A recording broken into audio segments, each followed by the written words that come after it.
Common ആണെങ്കിൽ പോലും അത് പലരും പുറത്ത് പറയാൻ മടിക്കുന്ന അസുഖങ്ങളിലൊന്നാണ് പൈൽസ് അല്ലെങ്കിൽ ഫിഷർ എന്നൊക്കെ പറയുന്നത്. നിങ്ങൾക്കൊരു ടാഗ് പോലെ വന്നിട്ടുണ്ടെങ്കിൽ നമുക്കത് മെഡിസിൻ കഴിച്ചിട്ടൊന്നും അത് മാറ്റിയെടുക്കാൻ പറ്റില്ല. പക്ഷെ നിങ്ങൾക്ക് നല്ല വേദന ഉണ്ട്, നല്ല ബ്ലീഡിങ് ഉണ്ട്, ചൊറിച്ചിലുണ്ട്, അതുപോലെ അങ്ങനെയുള്ള ബുദ്ധിമുട്ടുകളൊക്കെ ആണെങ്കിൽ നമുക്ക് മെഡിസിൻസ് ഒക്കെ എടുത്താൽ എന്ത് ചെയ്യാൻ പറ്റും, മാറ്റിയെടുക്കാൻ സാധിക്കും. ചില ആളുകളിൽ ഈ കാർബണേറ്റഡ് ഡ്രിങ്ക്സ് ഒക്കെ കുടിക്കുന്ന സമയത്ത് ഇൻഫ്ലമേഷൻസ് കൂട്ടും. അപ്പോൾ അതൊക്കെ മാക്സിമം അവോയ്ഡ് ചെയ്യുക. ബേക്കറി ഐറ്റംസ് കുറച്ചുകൊണ്ട് വരിക. ഫ്രൂട്ട്സുകളൊക്കെ നന്നായിട്ട് കഴിക്കുക. പാളയം കോടം പഴമൊക്കെ ചില ആളുകളിൽ വലിയ പ്രശ്നങ്ങളൊന്നും ഉണ്ടാക്കുന്നില്ല, ചില ആളുകളിൽ IBS പോലുള്ള പ്രശ്നങ്ങൾ ഉണ്ടാക്കുന്നു. നമസ്കാരം, ഞാൻ ഡോക്ടർ ഭാഗ്യ, QNB ഹെൽത്ത് കെയറിലെ ആയുർവേദ ഡോക്ടറാണ്. ഇന്ന് നമ്മളിൽ പലരിലും വളരെ കോമൺ ആയിട്ട് കണ്ടുവരുന്ന, കോമൺ ആണെങ്കിൽ പോലും അത് പലരും പുറത്ത് പറയാൻ മടിക്കുന്ന അസുഖങ്ങളിലൊന്നാണ് പൈൽസ് അല്ലെങ്കിൽ ഫിഷർ എന്നൊക്കെ പറയുന്നത്. പുറത്ത് പറയാൻ മടിക്കുന്ന എന്ന് പറയുന്നതിനുള്ള ഒരു പ്രധാന കാരണം എങ്ങനെയാണ് നമ്മളത് ഡോക്ടറോട് പറയുന്നത്, അല്ലെങ്കിൽ എന്ത് മെഡിസിൻസ് ആണ് ഇപ്പോൾ ഡോക്ടർ തരുന്നത്, അത് കഴിച്ചു കഴിഞ്ഞാൽ എന്തെങ്കിലും ബുദ്ധിമുട്ടുണ്ടാവുമോ, ഇങ്ങനെയുള്ള ബുദ്ധിമുട്ടൊക്കെ കാരണം നമ്മൾ ഒട്ടുമിക്ക ആളുകളും ഡോക്ടറോട് പറയാതിരിക്കും. ചിലപ്പം ആ പൈൽസ് അല്ലെങ്കിൽ ഫിഷറൊക്കെ വന്ന് നല്ല ബ്ലീഡിംഗ് ഒക്കെ വരിക, അതിൻ്റെ ഭാഗമായിട്ട് നിങ്ങൾക്ക് ക്ഷീണം വരിക, അല്ലെങ്കിൽ ഇങ്ങനെ ബ്ലഡ് നമ്മുടെ ടോയ്ലറ്റിൽ പോകുന്നത് കാണുമ്പം പേടി കൊണ്ട് നമ്മൾ ഒട്ടുമിക്ക ആളുകളും ഡോക്ടറെ അടുത്തൊക്കെ പോയിട്ട്, അല്ലെങ്കിൽ ആ ഒരു സ്വകാര്യ ഭാഗം നമ്മൾ ഡോക്ടറെ കാണിക്കണോ എന്നുള്ളൊരു ഭയമൊക്കെ കൊണ്ടായിരിക്കാം ഒട്ടുമിക്ക ആളുകൾ ഇത് പറയാതിരിക്കുന്നത്. അപ്പോൾ ഒരുപാട് പേര് അലട്ടിക്കൊണ്ടിരിക്കുന്ന അസുഖങ്ങളിൽ ഒന്നാണ് പൈൽസ് അല്ലെങ്കിൽ ഫിഷർ എന്നൊക്കെ പറയുന്നത്. അപ്പം അതിനുള്ളൊരു മെയിൻ റീസൺ എന്ന് പറയുന്നത് മാറിയ ജീവിതശൈലി തന്നെയാണ്. നമ്മൾ പണ്ടൊക്കെ ആയിരുന്നെങ്കിൽ നമ്മുടെ ഭക്ഷണം എന്ന് പറയുന്നത് ആ ഒരു പ്ലേറ്റിൽ നമ്മളെല്ലാം ഇൻക്ലൂഡ് ചെയ്യുമായിരുന്നു. അപ്പം കാർബോഹൈഡ്രേറ്റ് ആയതിന് അന്നജം നമ്മൾ കഴിക്കുകയായിരുന്നു, അതുപോലെ തന്നെ ഫൈബർ റിച്ച് ആയിട്ട് നല്ല ഇലക്കറികളും ഫ്രൂട്ട്സും അതുപോലെ തന്നെ നട്ട്സും സാലഡ്സും ഒക്കെ നമ്മുടെ ആ ഒരു പ്ലേറ്റിൽ കൂടുതലായിട്ട് ഉണ്ടായിരുന്നു. എന്നാൽ ഇന്ന് നമ്മൾ കൂടുതലായിട്ടും നമുക്കിപ്പം ചോറ് കുറച്ചാണെങ്കിൽ നമ്മൾ ഒരുപാട് എടുക്കുന്നുണ്ട്, നോൺ വെജ് ഐറ്റംസ് കൂടുതലായിട്ട് എടുക്കുന്നുണ്ട്. അതും നല്ല രീതിയിൽ മസാലയൊക്കെ തേച്ച് പിടിച്ച നല്ല നോൺ വെജ് ഐറ്റംസ് ഒക്കെ എടുക്കാനാണ് നമുക്ക് എല്ലാവർക്കും താല്പര്യം. ഇപ്പം പൈൽസ് ഉള്ളവരും ഫിഷർ വന്നവർക്കും ഒരു കാലത്ത് നോൺ വെജ് എടുക്കാൻ പാടില്ല എന്നൊന്നുമില്ല. പക്ഷെ നിങ്ങൾ കഴിക്കുന്ന സമയത്ത് ഒരുപാട് കാര്യങ്ങൾ ശ്രദ്ധിക്കേണ്ടതുണ്ട്. അതൊക്കെ നിങ്ങൾ മെയിൻറ്റെയിൻ ചെയ്ത് പോവുകയാണെങ്കിൽ നിങ്ങൾക്ക് ഈ പൈൽസ് വരുന്നത് അല്ലെങ്കിൽ ഫിഷർ വരുന്നതൊക്കെ നിങ്ങൾക്ക് എന്ത് ചെയ്യാൻ പറ്റും, തടയാൻ സാധിക്കും. അപ്പം എന്താണ് പൈൽസ് എന്ന് പറയുന്നത്? പൈൽസ് എന്ന് പറയുന്നത് നമ്മുടെ മലാശയത്തിനുള്ളിൽ അല്ലെങ്കിൽ മലദ്വാരത്തിന് ചുറ്റുമുള്ള രക്തക്കുഴലുകൾക്കുണ്ടാകുന്ന വീക്കത്തിനെയാണ് നമ്മൾ പൈൽസ് എന്ന് പറയുന്നത്. അപ്പോൾ പൈൽസും ഫിഷറും ശരിക്കും രണ്ടാണ്. അപ്പം നമ്മുടെ ക്ലിനിക്കിലൊക്കെ ആണെങ്കിൽ ഒരുപാട് ആളുകൾ വന്ന് പറയും, ഡോക്ടറെ എനിക്ക് പൈൽസ് ഉണ്ടെന്ന് പറഞ്ഞിട്ടാണ് വരാറ്. പക്ഷെ അവർക്ക് ഒട്ടുമിക്ക ആൾക്ക് വന്ന് പറയുന്ന ആളുകളിൽ ഒരു 80% ആളുകൾക്കാണെങ്കിലും ഒട്ടുമിക്ക സമയങ്ങളിൽ അത് ഫിഷർ ആയിരിക്കാം. ഫിഷറിൻ്റെ ഒരു മെയിൻ റീസൺ എന്ന് പറയുന്നത് കോൺസ്റ്റിപ്പേഷൻ അല്ലെങ്കിൽ മലബന്ധമാണ്. അപ്പം നിങ്ങളെ ഭക്ഷണ രീതിയിലൊക്കെ ചെറിയൊരു താളപ്പിഴ പറ്റുന്ന സമയത്ത്, അല്ലെങ്കിൽ നിങ്ങളൊരു ക്രമീകരണം കൊടുക്കുന്ന സമയത്ത് അത് കംപ്ലീറ്റ് ആയിട്ട് മാറുന്നത് നിങ്ങൾ നോട്ട് ചെയ്തിട്ടുണ്ടാവും. അപ്പോൾ പൈൽസ് എന്ന് പറയുന്നത് ശരിക്കും ഞാൻ നേരത്തെ പറഞ്ഞ പോലെ തന്നെ ഉള്ളിലോ മലാശയത്തിലോ അല്ലെങ്കിൽ മലദ്വാരത്തിന് ചുറ്റും വരുന്ന രക്തക്കുഴലുകൾ വീങ്ങുന്നൊരു കണ്ടീഷനാണ്. അപ്പം ഇത് രണ്ട് രീതിയിൽ വരാം. ഒന്ന് ഇൻറ്റേർണലായിട്ടും ഒന്ന് ഉള്ളിലും വരാം, ഒന്ന് പുറത്ത് എക്സ്റ്റേണലായിട്ടും വരാം. അപ്പം ഉള്ളിൽ നിങ്ങൾക്കിപ്പോൾ പൈൽസ് ഉണ്ടെങ്കിലും ഉള്ളിൽ നമ്മൾ ഒട്ടുമിക്ക സമയത്തും ഈ പ്രോട്ടോസ്കോപ്പി ഒക്കെ ചെയ്യുന്ന സമയത്ത് കാണുന്നതാണ് മുന്തിരിക്കൊല പോലെ ഈ പൈൽസ് ഗ്രോത്ത്, തടിപ്പുകൾ ഇങ്ങനെ മുന്തിരിക്കൊല പോലെ ഉണ്ടാവും. പക്ഷെ നമ്മളത് കാണുന്നില്ല. നമ്മൾ ടോയ്ലറ്റ് പോകുന്ന സമയത്ത് ചിലപ്പം ബ്ലീഡിങ് ആയിട്ട് നല്ല ബ്ലീഡിങ് ആയിട്ട് പോകുന്നുണ്ടാവും. പെട്ടെന്ന് നമുക്ക് ഭയമൊക്കെ ഉണ്ടാവും, എന്തുകൊണ്ടാണ് ബ്ലീഡിങ്, എനിക്ക് പക്ഷേ സിംറ്റംസും കാര്യങ്ങളും ഒന്നുമില്ലല്ലോ, വേദനയൊന്നുമില്ലല്ലോ. അപ്പം മോസ്റ്റ് കേസസിലും അത് പൈൽസ് ആണ്, ഇൻറ്റേർണൽ പൈൽസ് ആയിട്ടാണ് കാണിക്കുന്നത്. അപ്പോൾ വേദന ഇല്ലാത്തതിൻ്റെ ഒരു റീസൺ എന്ന് പറയുന്നത് ഉള്ളിൽ മലാശയത്തിനുള്ളിൽ നേഴ്സ് ഇല്ല, നേഴ്സ് സപ്ലൈസ് ഇല്ല, അതുകൊണ്ടാണ് നമുക്ക് വേദന അനുഭവപ്പെടാത്തത്. എന്നാൽ പൈൽസ് ഇപ്പോൾ നിങ്ങൾക്ക് പുറത്താണുള്ളതെങ്കിൽ മലദ്വാരത്തിന് ചുറ്റുമായിട്ട് നിങ്ങൾക്കൊരു ടാഗ് പോലെ ഒരു നല്ലൊരു ഗ്രോത്ത് ഉണ്ടാവുന്നത് എക്സ്റ്റേണൽ പൈൽസ് ആണ്. അപ്പോൾ ഇങ്ങനെ എക്സ്റ്റേണൽ പൈൽസ് എന്ന് പറയുന്ന സമയത്ത് നല്ല വേദനയായിരിക്കും. നിങ്ങൾ ടോയ്ലറ്റിലൊക്കെ പോകുന്ന സമയത്ത് നല്ല വേദനയായിരിക്കും. ചില സമയങ്ങളിൽ നിങ്ങൾ ലൂസായിട്ടായിരിക്കാം പോകുന്നത്, പക്ഷെ നിങ്ങൾക്ക് ആ ഒരു വേദന ഉണ്ടാവാം. ഇത് എക്സ്റ്റേണൽ പൈൽസിൻ്റെ ഭാഗമായിട്ട് വരുന്നതാണ്. അപ്പോൾ 2 രീതിയിൽ വരാം, ഇത് നിങ്ങൾ മനസ്സിലാക്കണം. പിന്നെ ഉള്ളത് ഒന്ന് മെയിനായിട്ടും ഞാൻ നേരത്തെ പറഞ്ഞത് ഫിഷറിനെ കുറിച്ചിട്ടാണ്. ഫിഷറാണ് ബാക്കിയുള്ളൊരു 80% ആളുകളും വരുന്നത്. ഇതെന്ന് പറയുന്നത് മലദ്വാരത്തിന് ചുറ്റുമുള്ള സ്കിന്നിൽ എന്ത് സംഭവിക്കുന്നതാണ്, ഒരു വിള്ളൽ അല്ലെങ്കിൽ ഒരു വിണ്ട് കീറൽ സംഭവിക്കുന്നതിനാണ് നമ്മൾ ഫിഷർ എന്ന് പറയുന്നത്. അപ്പം ആളുകൾ ഇപ്പോൾ ടോയ്ലറ്റിലൊക്കെ പോയിരിക്കുന്ന സമയത്ത് അവർക്ക് ഇങ്ങനെ തുള്ളി തുള്ളിയായിട്ട് രക്തം പോയി എന്ന് വരില്ല ഫിഷറിൻ്റെ കേസിൽ. അത് കൂടുതലും പൈൽസിൻ്റെ കേസിലാണ് റെഡിക്ക് അത് നമുക്ക് ആ ടോയ്ലറ്റിൽ കാണാൻ സാധിക്കും, തുള്ളി തുള്ളിയായിട്ട് ബ്ലഡ് പോകുന്നത്. എന്നാൽ ഫിഷറിൻ്റെ കേസ് നോക്കുകയാണെങ്കിൽ അത് ചിലപ്പോൾ മലത്തിനോടൊപ്പമായിരിക്കും എന്തുണ്ടാവുന്നത്, ആ ബ്ലഡ് പോകുന്നത്. അപ്പം തന്നെ നമുക്കത് മനസ്സിലാക്കാം, അത് ആ ഭാഗത്ത് ചെറിയൊരു പൊട്ടൽ വന്നതുകൊണ്ടാണ്. ഈ പൊട്ടൽ വരാനുള്ള കാരണം എന്താണ്, നമ്മുടെ മലം കൂടുതലും ടൈറ്റായിട്ട് പോകുന്നത് കൊണ്ടാണ്. നിങ്ങൾ ഒട്ടുമിക്ക ആളുകൾക്കൊന്ന് നോട്ട് ചെയ്താൽ തന്നെ മനസ്സിലാക്കാൻ സാധിക്കും. നിങ്ങൾ തലേ ദിവസമോ അല്ലെങ്കിൽ അതിൻ്റെ 2 ദിവസം മുൻപൊക്കെ ആയിട്ട് എന്തെങ്കിലും ഒരു നോൺ വെജ് കുറച്ചൊരു മസാല കൂടിയ ഐറ്റംസ് ആയിട്ട് കഴിക്കുക, അല്ലെങ്കിൽ നിങ്ങൾ വെള്ളം കുടിക്കുന്നതിൻ്റെ തോത് കുറയുക, അല്ലെങ്കിൽ നിങ്ങൾ ഫൈബേഴ്സ് എടുക്കുന്നില്ല, വെജിറ്റബിൾസ് ഒന്നും എടുക്കാത്തൊരു സമയങ്ങളിലായിരിക്കാം കൂടുതലും ഇങ്ങനെ കോൺസ്റ്റിപ്പേഷൻ വന്നിട്ട് ഈ ഒരു ഫിഷർ കണ്ടീഷൻ വരുന്നത്. അപ്പോൾ എന്തൊക്കെ കാരണങ്ങൾ കൊണ്ടാണ് ഇങ്ങനെയുള്ള പൈൽസ് അല്ലെങ്കിൽ ഫിഷറൊക്കെ ആളുകളിൽ വരാനുള്ള റീസൺസ് എന്ന് പറയുന്നത്, ഒന്നാമത്തത് മെയിനായിട്ട് നോക്കുകയാണെങ്കിൽ അമിത ഭാരം, ഭയങ്കരമായിട്ട് വെയിറ്റ് കൂടുതലായിട്ടുള്ള ആളുകൾ, അല്ലെങ്കിൽ അവരുടെ അരക്കെട്ടിലോ വയറിലോ ഒക്കെ കൂടുതലായിട്ടും വെയിറ്റ് ഉള്ള ആളുകളിൽ പൈൽസ് വരാനുള്ള ചാൻസസ് കൂടുതലാണ്.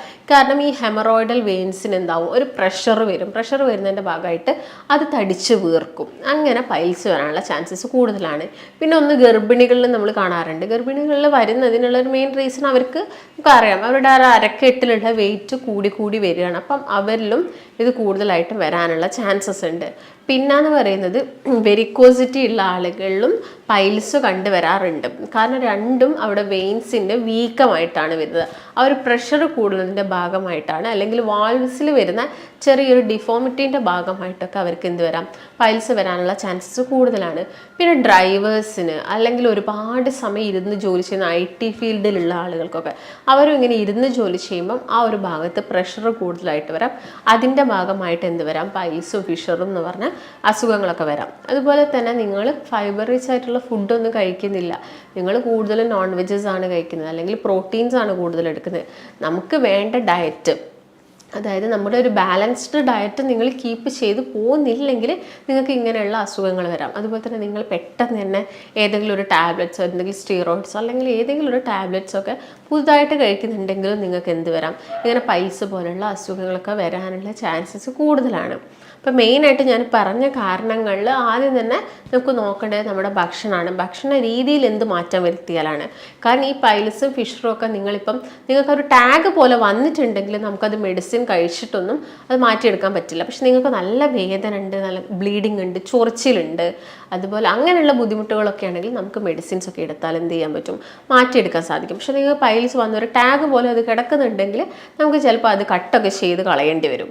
അങ്ങനെയുള്ള ട്രീറ്റ്മെൻറ്റ്സും കാര്യങ്ങളൊക്കെ എടുക്കേണ്ടി, കോട്ടറൈസേഷൻ പോലെ അങ്ങനെയുള്ള ട്രീറ്റ്മെൻറ്റ്സ് ഒക്കെ നമ്മൾ എന്ത് ചെയ്യേണ്ടി വരും, അവിടെ ചെയ്യേണ്ടി വരും.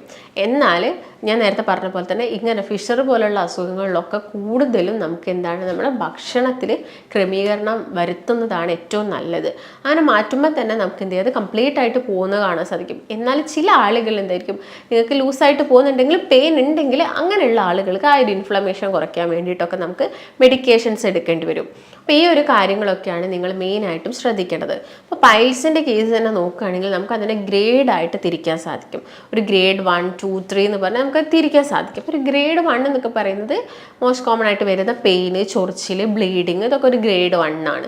ഒരു ഗ്രേഡ് 2 എന്ന് പറയുന്ന സമയത്താണ് നിങ്ങളിപ്പം ടോയ്ലറ്റ് പോകുന്ന സമയത്ത് ഒരു തടിപ്പ് പുറത്തോട്ട് വരിക. അങ്ങനെ ആ ഒരു തടിപ്പ് വരിക, അപ്പം എന്ത് ചെയ്യും, നിങ്ങൾ ടോയ്ലറ്റ് പോയി കഴിഞ്ഞാൽ ആ തടിപ്പ് തന്നെ അങ്ങ് ഉള്ളിലോട്ട് പോകുന്നത് ഗ്രേഡ് 2. ഗ്രേഡ് 3 എന്നൊക്കെ പറയുന്ന സമയത്ത് തടിപ്പ് പുറത്തോട്ട് വന്നാലും അത് അങ്ങ് പോവത്തില്ല. അപ്പം നമ്മളത് കൈകൊണ്ടൊക്കെ പ്രസ് ചെയ്ത് ഉള്ളിലോട്ട് ആക്കുന്നതാണ് ഗ്രേഡ് 3. പിന്നെ ഒരു ഗ്രേഡ് 4 എന്ന് പറയുന്നത് എപ്പം നോക്കിയാലും ഈ ഒരു തടിപ്പ് പുറത്ത് വരുന്നതാണ് ഗ്രേഡ് 4 എന്നൊക്കെ പറയുന്നത്. അപ്പോൾ അതുകൊണ്ട് നിങ്ങൾക്ക് വേറെ ബുദ്ധിമുട്ടൊന്നും ഇല്ലെങ്കിൽ പ്രശ്നങ്ങളൊന്നുമില്ല. പക്ഷേ നിങ്ങൾക്ക് പെയിനും ഒക്കെ ഉണ്ടെങ്കിൽ നിങ്ങൾ എന്ത് ചെയ്യുക, പെട്ടെന്ന് തന്നെ ഒരു മെഡിക്കേഷൻസോ അല്ലെങ്കിൽ എന്തെങ്കിലും കാര്യങ്ങളൊക്കെ അതിന് വേണ്ടി ചെയ്യാൻ വേണ്ടി ശ്രദ്ധിക്കാം. അപ്പോൾ എന്തൊക്കെയാണ് നിങ്ങൾ ഭക്ഷണത്തിൽ വരുത്തേണ്ട ക്രമീകരണങ്ങൾ എന്ന് നമുക്ക് നോക്കാം. അപ്പോൾ ആദ്യം തന്നെ പറയുന്ന സമയത്ത് ഞാൻ കുറച്ച് ഏതൊക്കെ ഫുഡ് നിങ്ങൾ അവോയ്ഡ് ചെയ്യണമെന്ന് നമുക്കൊന്ന് നോക്കാം. അതിൽ ആദ്യം തന്നെ പറയുന്നത് മസാല ഐറ്റംസ് തന്നെയാണ്. കാരണം നിങ്ങൾ കൂടുതലായിട്ട് മല്ലി കഴിക്കുക, അല്ലെങ്കിൽ മുളക് നന്നായിട്ട് ഇട്ടിട്ട് നോൺ വെജ് ഐറ്റംസ് അല്ലെങ്കിൽ പച്ചക്കറികളിലാണെങ്കിലും നിങ്ങൾ കൂടുതലായിട്ട് മല്ലി ഇട്ട കറി വെക്കുക. സാമ്പാറിലൊക്കെ ഒരുപാട് മല്ലിയൊക്കെ ഇട്ട് വെക്കുന്ന ആളുകളുണ്ടാവും. അപ്പോൾ ഇങ്ങനെയൊക്കെ കറി വെക്കുന്ന സമയത്ത് അത് ചില ഇൻഫ്ലമേഷൻസിന് കാരണമാവും. അപ്പോൾ അതിൻ്റെ ഭാഗമായിട്ട് എന്താവും, ഇങ്ങനെ കോൺസ്റ്റിപ്പേഷൻ വരാം, ഫിഷറൊക്കെ വരാനുള്ള ചാൻസസ് കൂടുതലാണ്. മല്ലി മുളകൊക്കെ നന്നായിട്ട് ശ്രദ്ധിക്കുക. പച്ചമുളകൊക്കെ ആണെങ്കിൽ വലിയ പ്രശ്നങ്ങളൊന്നും ഉണ്ടാക്കുന്നില്ല. പിന്നെ നിങ്ങൾ ഒഴിവാക്കേണ്ടതെന്ന് പറയുന്നത്, ചില ആളുകളിൽ നേന്ത്രപ്പഴം കഴിക്കുന്ന സമയത്തും മുട്ട കഴിക്കുന്ന സമയത്തും ഒക്കെ പ്രശ്നങ്ങൾ വരുന്നുണ്ടാവും. പക്ഷെ നിങ്ങൾ അത് വിചാരിച്ചിട്ട് നേന്ത്രപ്പഴം നിങ്ങൾക്ക് കാലാകാലം കഴിക്കാതിരിക്കുക, അല്ലെങ്കിൽ മുട്ട നിങ്ങൾക്ക് തീരെ കഴിക്കാതിരിക്കുന്ന സമയത്ത് നമുക്ക് വേറെ ഡെഫിഷ്യൻസി വരാം. അപ്പോൾ നിങ്ങൾ എന്ത് ചെയ്യുക, അങ്ങനെ മുട്ടയും നേന്ത്രപ്പഴമൊക്കെ കഴിക്കുന്ന സമയത്ത് നന്നായിട്ട് വെള്ളം കുടിക്കാൻ വേണ്ടിയിട്ട് ശ്രദ്ധിക്കുക. ഒരു 8 മുതൽ 10 ഗ്ലാസ് വരെ വെള്ളം എന്താണെങ്കിലും നമ്മളൊരു ദിവസം കുടിച്ചിരിക്കണം. അപ്പോൾ നിങ്ങൾ അതെന്ത് ചെയ്യുക, ഒരു 12 ഗ്ലാസ് ആക്കിയിട്ട് കുടിക്കുക ആ സമയത്ത്. അല്ലെങ്കിൽ അതിൻ്റെ കൂടെ കുറച്ച് സാലഡ്സ് എടുക്കുക, കുറച്ച് ഉള്ളി കട്ട് ചെയ്ത് കഴിക്കുക. രാത്രി ഡിന്നറിൻ്റെ കൂടെ കുറച്ച് ഉള്ളിയൊക്കെ കട്ട് ചെയ്ത് കഴിക്കുക. അങ്ങനെ ആകുന്ന സമയത്ത് നിങ്ങളിപ്പോൾ നേന്ത്രപ്പഴം എടുത്തു കഴിഞ്ഞാൽ നിങ്ങൾക്ക് നെക്സ്റ്റ് ഡേ വലിയ പ്രശ്നങ്ങളൊന്നും ഉണ്ടാവാനുള്ള ചാൻസസ് ഇല്ല. പിന്നെ നിങ്ങൾ ഒഴിവാക്കേണ്ടതെന്ന് പറയുന്നത് ചായ, കോഫി പോലെയുള്ള ബെവറേജസുകളാണ്. അത് നിങ്ങൾ കോഫിയൊക്കെ പെട്ടെന്ന് നമ്മുടെ ആ ഒരു മോഷൻ ടൈറ്റ് ആക്കാവുന്നതാണ്. അപ്പോൾ നിങ്ങൾ അങ്ങനെയുള്ളതൊക്കെ എന്ത് ചെയ്യുക, മാക്സിമം കുറച്ചുകൊണ്ട് വരിക, എന്നിട്ട് പതുക്കെ അത് ഒഴിവാക്കാൻ വേണ്ടിയിട്ട് ശ്രദ്ധിക്കുക. അതുപോലെ തന്നെ മോഷൻ ടൈറ്റ് ആക്കുന്നത് ബിസ്ക്കറ്റ്സ് ഒക്കെ ഒരുപാട് കുഞ്ഞുങ്ങളിലൊക്കെ മോഷൻ ടൈറ്റ് ആക്കും. നിങ്ങളൊരു കണ്ടിന്യൂസ് ആയിട്ട് ഒരു 6-7 ബിസ്ക്കറ്റ്, ചില കുട്ടികൾ ഒരു പാക്കറ്റ് ബിസ്ക്കറ്റ്സ് ഒക്കെ കഴിക്കും. അങ്ങനെയുള്ള കുഞ്ഞുങ്ങളിൽ ഈ മോഷൻ്റെ പ്രോബ്ലം വരാനുള്ള ചാൻസസ് കൂടുതലാണ്. അതുപോലെ തന്നെ ചോക്ലേറ്റ്സ് ഒരുപാട് കഴിക്കുന്ന ആളുകൾ, അതുപോലെ തന്നെ ഈ നോൺ വെജ് ഐറ്റംസ് ഒക്കെ നിങ്ങൾ വല്ലാതെ ഗ്രിൽ ചെയ്ത് കഴിക്കുന്നത്. ഇപ്പോൾ ചിക്കൻ ഒന്നും കഴിക്കുന്നത് കൊണ്ട് വലിയ പ്രശ്നങ്ങളില്ല. ഞാൻ നേരത്തെ പറഞ്ഞ പോലെ മസാല ശ്രദ്ധിക്കുക, നന്നായിട്ട് സാലഡ്സ്, വെള്ളം കുടിക്കുന്നതുകൊണ്ട് ചെയ്യുകയാണെങ്കിൽ നമുക്ക് ചിക്കൻ എടുക്കുന്നതുകൊണ്ട് വലിയ പ്രശ്നമില്ല. പക്ഷേ നിങ്ങൾ ചിക്കൻ ഗ്രില്ല് ചെയ്ത് കഴിക്കുന്ന സമയത്ത് ഈ ചിക്കനിലുള്ള വെള്ളം ഒക്കെ പോവുകയാണ് ചെയ്യുന്നത്, ഭയങ്കര ഡ്രൈ ആയിട്ട് വരികയാണ്. ഇങ്ങനെയുള്ള മാക്സിമം ഐറ്റംസൊക്കെ, ഈ ചുട്ട കോഴി അങ്ങനെ പറയുന്ന ഐറ്റംസൊക്കെ എന്ത് ചെയ്യുക, മാക്സിമം ഒഴിവാക്കിയിട്ട് കറി വെച്ചത് നിങ്ങൾക്ക് 1-2 പീസോ കഴിക്കുന്നത് കൊണ്ടൊന്നും കുഴപ്പമില്ല. ഇപ്പോൾ എന്താണെങ്കിലും എല്ലാ ദിവസവും നമ്മൾ നോൺ വെജ് എടുക്കുന്ന ആളുകളായിരിക്കില്ല. അപ്പോൾ അതൊക്കെ ശ്രദ്ധിക്കുക. അതുപോലെ ചില ആളുകളിൽ വലിയ മീനുകൾ, അതായത് കഷ്ണം മുറിക്കുന്ന വലിയ മീനുകളൊക്കെ പ്രശ്നം ഉണ്ടാക്കും. പക്ഷേ നിങ്ങൾക്ക് ചെറിയ മത്സ്യങ്ങൾ കഴിക്കാം, മത്തി, അയല പോലെയുള്ള ചെറിയ മത്സ്യങ്ങളൊക്കെ നിങ്ങൾക്ക് എല്ലാ ദിവസവും കഴിക്കാം, അതുകൊണ്ടൊന്നും പ്രശ്നമില്ല. അപ്പം മെയിനായിട്ട് നിങ്ങൾ ശ്രദ്ധിക്കേണ്ട, കുറച്ച് ഒഴിവാക്കേണ്ട കാര്യങ്ങൾ എന്ന് പറയുന്നത് ഇതൊക്കെ തന്നെയാണ്. പിന്നെ ഭക്ഷണത്തിൽ ഇൻക്ലൂഡ് ചെയ്യേണ്ടതെന്ന് പറഞ്ഞാൽ കറക്റ്റ് സമയത്ത് ഫുഡ് കഴിക്കാൻ വേണ്ടി നോക്കുക, നന്നായിട്ട് ചവച്ചരച്ച് കഴിക്കുക, വെള്ളം കുടിക്കുക. അതുപോലെ തന്നെ ഒരു 100 ഗ്രാം സാലഡ്സ് ഡെയിലി നമ്മുടെ ഭക്ഷണത്തിൽ ഇൻക്ലൂഡ് ആയോ എന്ന് നിങ്ങൾ ശ്രദ്ധിക്കുക. അതുപോലെ സാലഡ്സിൽ നിങ്ങൾക്ക് കുക്കുംബർ എടുക്കുക. അതുപോലെ തന്നെ നമ്മുടെ ഉള്ളി വലിയ ഉള്ളിയാണെങ്കിലും ചെറിയ ഉള്ളിയാണെങ്കിലും നന്നായിട്ട് കട്ട് ചെയ്തിട്ട് സാലഡ്സിലൊക്കെ മിക്സ് ചെയ്യുക. അതുപോലെ തന്നെ തൈര്, മോര്, പ്രോബയോട്ടിക്സ് നന്നായിട്ട് എടുക്കുക. പ്രോബയോട്ടിക്സിൻ്റെ കൂടെ തന്നെ ഫൈബർ റിച്ച് ആയിട്ടുള്ള ഫ്രൂട്ട്സും കഴിക്കണം. അതുപോലെ തന്നെ നിങ്ങൾ എന്ത് കഴിക്കണം, പച്ചക്കറികളും എടുക്കണം. ഫ്രൂട്ട്സ് എന്ന് പറയുന്ന സമയത്ത് മുന്തിരി ആണെങ്കിലും ആപ്പിൾ ആണെങ്കിലും പേരയ്ക്ക, അതുപോലെ തന്നെ ഓറഞ്ച്, നെല്ലിക്ക, ഇങ്ങനെയുള്ളതിലൊക്കെ ഫൈബർ റിച്ച്, പപ്പായൊക്കെ ഫൈബർ റിച്ച് ആയിട്ടുള്ള ഫ്രൂട്ട്സുകളാണ്. ഇതൊക്കെ ഡെയിലി നമ്മൾ ഭക്ഷണത്തിൽ ഇൻക്ലൂഡ് ചെയ്യുക. വെജിറ്റബിൾസ്, ക്യാബേജ്, കോളിഫ്ലവർ, അതുപോലെ തന്നെ ചീര, മുരിങ്ങയുടെ ഇല, തഴുതാമ, ഇങ്ങനെയുള്ള വെജിറ്റബിൾസും കാര്യങ്ങളൊക്കെ നമ്മുടെ ഭക്ഷണത്തിൽ മാക്സിമം ഇൻക്ലൂഡ് ചെയ്യാൻ വേണ്ടി ശ്രദ്ധിക്കുക. അതുപോലെ തന്നെ ചെറിയുള്ളി, വലിയുള്ളി, ചേന, ഇതൊക്കെ നമ്മുടെ മോഷന് കുറച്ചും കൂടി ലൂസാക്കാൻ വേണ്ടിയിട്ട് ഹെൽപ്പ് ചെയ്യും. അതുപോലെ തന്നെ മധുരക്കിഴങ്ങ്, നമുക്ക് അത് കിട്ടുന്നുണ്ടെങ്കിൽ, നിങ്ങളിപ്പോൾ ഷുഗർ പേഷ്യൻസ് ഒക്കെ ആവുന്ന സമയത്ത് മധുരക്കിഴങ്ങ് കഴിക്കാൻ ബുദ്ധിമുട്ടായിരിക്കും. അപ്പോൾ നിങ്ങൾ എന്ത് ചെയ്യുക, ഒരു നേരത്തെ ഭക്ഷണമായിട്ട് നിങ്ങൾക്ക് മധുരക്കിഴങ്ങ് എടുക്കാം. ആ ഒരു സമയത്ത് നിങ്ങൾ ബാക്കിയുള്ള അരിയാഹാരം, ചപ്പാത്തിയൊക്കെ ഒഴിവാക്കിയിട്ട് ഒരു നേരത്തെ ഭക്ഷണമായിട്ട് നിങ്ങൾക്ക് ഒരു 2 പീസ് മധുരക്കിഴങ്ങൊക്കെ കഴിക്കുന്നത് കൊണ്ടൊന്നും വലിയ പ്രശ്നമൊന്നും ഉണ്ടാക്കുന്നില്ല. ഇതൊക്കെ നിങ്ങളുടെ ഡയറ്റിൽ എന്ത് ചെയ്യുക, മാക്സിമം ഇൻക്ലൂഡ് ചെയ്യാൻ വേണ്ടി ശ്രദ്ധിക്കുക. അതുപോലെ തന്നെ ഒഴിവാക്കേണ്ടതിൽ ഷെൽ ഫിഷ് ചില ആളുകളിൽ പ്രശ്നം ഉണ്ടാക്കും. അതുപോലെ തന്നെ മൈദ കൊണ്ടുള്ള ഐറ്റംസും നിങ്ങൾ ശ്രദ്ധിക്കുക. ബണ്ണ്, ബ്രെഡ് പോലെയുള്ള ഐറ്റംസൊക്കെ നിങ്ങൾ കഴിക്കുക. പിന്നെ ബട്ടർ, ചീസ്, ഇതൊക്കെ നമ്മളെ ഭക്ഷണത്തിൽ മാക്സിമം ഇൻക്ലൂഡ് ചെയ്യാൻ വേണ്ടി, അതൊക്കെ നല്ല കൊഴുപ്പിൽ വരുന്നത് കൊണ്ട് തന്നെ മാക്സിമം ഇൻക്ലൂഡ് ചെയ്യുക. നിലക്കടലയൊക്കെ ഡെയിലി ചെറിയൊരു പിടിയൊക്കെ നിങ്ങൾ കഴിക്കുക. അതുപോലെ തന്നെ ഞാൻ നേരത്തെ പറഞ്ഞ പോലെ തന്നെ പ്രോബയോട്ടിക്സ്, തൈരോ മോരൊക്കെ കുറച്ച് മഞ്ഞൾപ്പൊടിയൊക്കെ ഇട്ടിട്ട്, അല്ലെങ്കിൽ മോര് കാച്ചിയൊക്കെ എടുക്കാൻ വേണ്ടിയിട്ടൊക്കെ എന്ത് ചെയ്യാം, ശ്രദ്ധിക്കുക. അപ്പോൾ മെയിനായിട്ട് ശ്രദ്ധിക്കേണ്ട കാര്യങ്ങളൊക്കെയാണ്. അതുപോലെ തന്നെ ബീൻസ്, വെണ്ടയ്ക്ക, വഴുതനങ്ങ, ഇതൊക്കെ നമ്മുടെ ഭക്ഷണത്തിൽ എല്ലാ ദിവസവും അല്ലെങ്കിൽ ഒരു ഓൾട്ടർനേറ്റ് ഡേയ്സിലെങ്കിലും ഇൻക്ലൂഡ് ചെയ്യാൻ വേണ്ടിയിട്ട് ശ്രദ്ധിക്കാം. അപ്പോൾ ഇത്രയും കാര്യങ്ങളാണ് നിങ്ങൾ ഫുഡിൽ ശ്രദ്ധിക്കേണ്ടത്. പിന്നെ എപ്പോഴും നമ്മളൊരു വ്യായാമം കൊടുക്കുക. രാവിലെ എഴുന്നേറ്റ് കഴിഞ്ഞിട്ട് നിങ്ങൾ നിങ്ങളുടെ ബോഡിക്ക് ഒരു എക്സസൈസ് കൊടുക്കുന്നുണ്ടെങ്കിൽ അത് കുറച്ചും കൂടി നമ്മൾ ബവൽ മൂവ്മെൻ്റ് ഒക്കെ ഈസി ആക്കാൻ വേണ്ടിയിട്ട് ഹെൽപ്പ് ചെയ്യും. അപ്പോൾ ഏതെങ്കിലും ഒരു എക്സസൈസ് നിങ്ങൾ എന്ത് ചെയ്യുക, ഫോളോ ചെയ്യാൻ വേണ്ടിയിട്ട് ശ്രദ്ധിക്കാം. അപ്പോൾ മെയിനായിട്ട് നിങ്ങൾ ഈ കാര്യങ്ങളൊക്കെയാണ് ശ്രദ്ധിക്കേണ്ടത്. ചില ആളുകളിൽ ഈ കാർബണേറ്റഡ് ഡ്രിങ്ക്സ് ഒക്കെ കുടിക്കുന്ന സമയത്ത് ഇൻഫ്ലമേഷൻസ് കൂട്ടും. അപ്പോൾ അതൊക്കെ മാക്സിമം അവോയ്ഡ് ചെയ്യുക. ബേക്കറി ഐറ്റംസ് കുറച്ചുകൊണ്ട് വരിക. ഫ്രൂട്ട്സുകളൊക്കെ നന്നായിട്ട് കഴിക്കുക.